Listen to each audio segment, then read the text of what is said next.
In the Trenches with Ryan Roxie. We do have a bit of common history, although different eras and different years. You sang on the first single of Slash's solo album, and I want to go on record saying that when I first joined up with Slash and we were putting together Snake Pit, and he had Johnny Park on bass, and we were looking for a singer, and we couldn't find a singer. We were auditioning singers all over.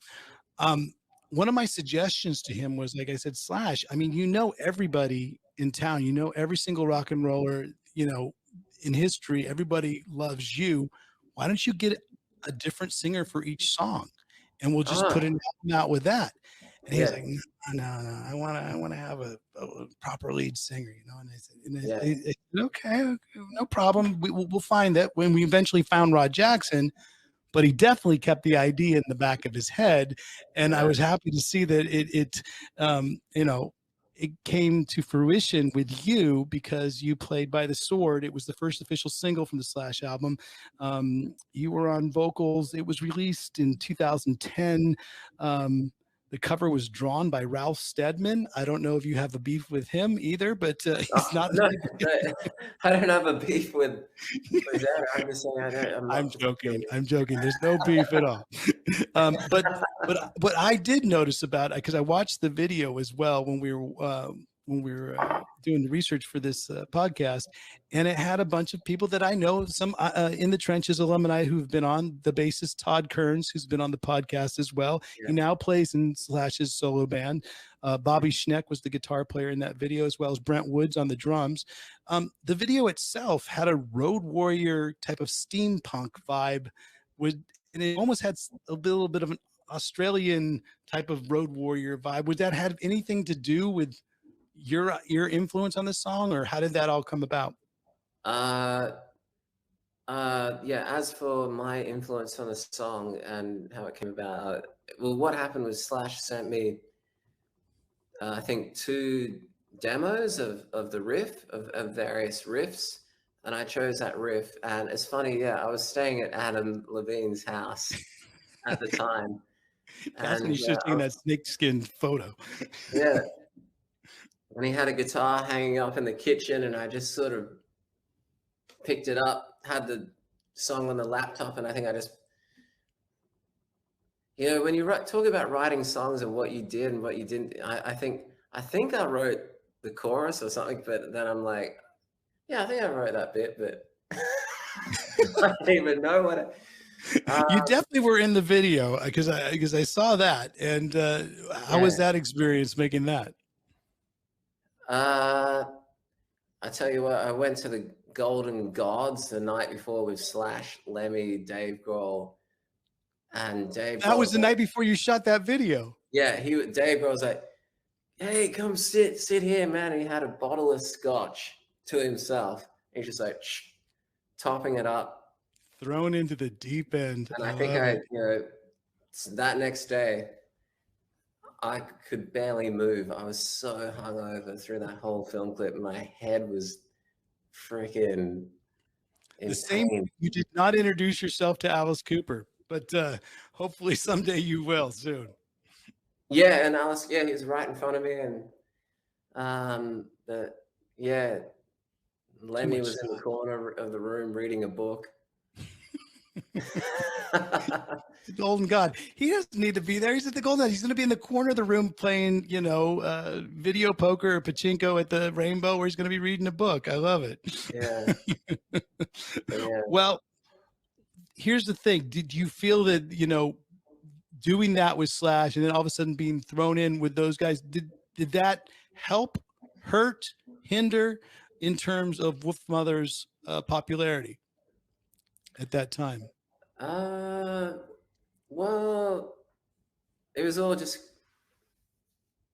game on. I think at that point, it was just the biggest challenge for me was just keeping up the schedule.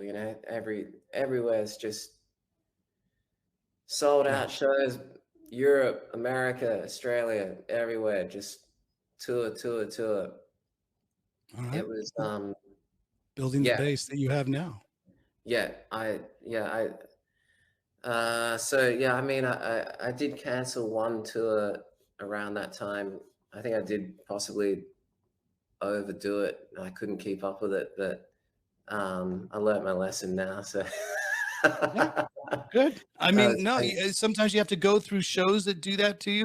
I've had a few shows. I've never done a tour where I've had to not do the tour because of it, but definite, you learn your lessons through those sort of, I think I can handle it. I think I can handle it. But at a certain point, maybe it's better to go home before the last call. Yeah. If you feel like your nerves can't handle it, you don't want to jeopardize the whole thing. Just best to maybe wait till you're ready. But yeah, but now I think I prepare for tours better now. More rehearsals and just looking after yourself and kind of getting into the right headspace, I think. But when you're younger, you just, I think I left my, I don't know what you're like with your suitcase or whatever, but most of the time it's just sitting in the corner of the room and it hasn't been unpacked. And you just think, should I take that stuff out of there or just leave it in there? No, it's going to be 2.5 weeks between tours is not enough. It's like 2 or 3 weeks in between a tour doesn't justify taking the for me, doesn't just like I live in an apartment, doesn't justify taking the bag all the way up to the top of the attic in the storage unit at our building and then coming back down. So yeah, it stays there for those weeks. Yeah, it stays in the corner. Yeah, exactly. And sometimes the guitar and the pedal board's still in the car. And I open it up and like you got to get I didn't even take it out of the car because you come back from the airport and you just think I'll come back and get that, and then so funny. You were talking about your Line 6 because we all have these pedal things. Because I'm in the studio. This is my pedal thing. I'm using the Hughes and Kettner one these days. Oh wow! The Black Spirit 200. Yeah, it's got all the things that it's got all the effects in it. It's got all the sounds in it as well. So it's very much like isn't the Line 6? It's called something, the Helix. Helix, right? Isn't that the system? Yeah.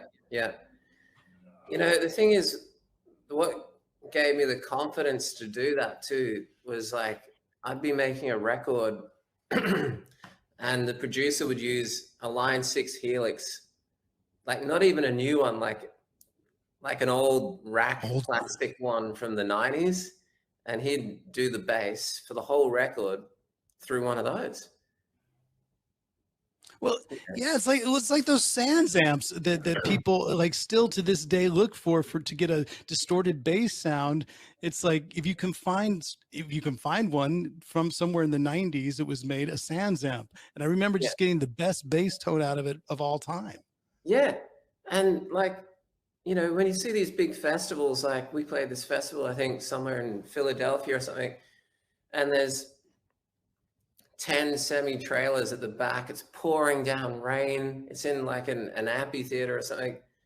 All these back lines, all these roadies are setting up the back line. And they got the drum kits and the bass amps. And you look at it, you look at 10 of them in a row and you go, you guys are all using the same stuff. Yeah.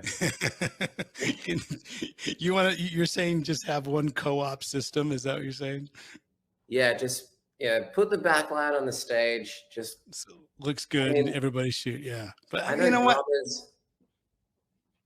Yeah, I don't know. I'm a minimalist. I think when it comes to gear, I feel like the less gear I have, the clearer I can think. That it's like better songs come to me if the room is empty and there's a couple of mics and it's like something good's going to happen. But when there's clutter and too many options, I feel like I'm going to lose time to just, the gear will win and the creativity will suffer. That's why I've always been scared of those types of pedals, because you can go down that rabbit hole. That's why my entire, most of my musical career has been a JCM 800 Marshall that doesn't have very many options. Maybe I'll put a tuner and a wah-wah pedal in between it, maybe, but for the most part, try and get just an amp sound with one sound. But then now I kind of use the technology, kind of like we're doing with the podcast. I use the technology for what it is, and I only have, out of all those millions of sounds that I can get, I literally only have 2 sounds that I use out of that. Yeah. And it's like, I used to always think I had to have like humbuckers and all this kind of stuff, and then certain things to get like the Black Sabbath sound. And then I look at Tony Iommi apparently just used P90s. Like one P90. So I mean, but he was cranking his amps though. He was fucking making his amps loud. Yeah. So a lot of these big sounds are on pretty like basic equipment.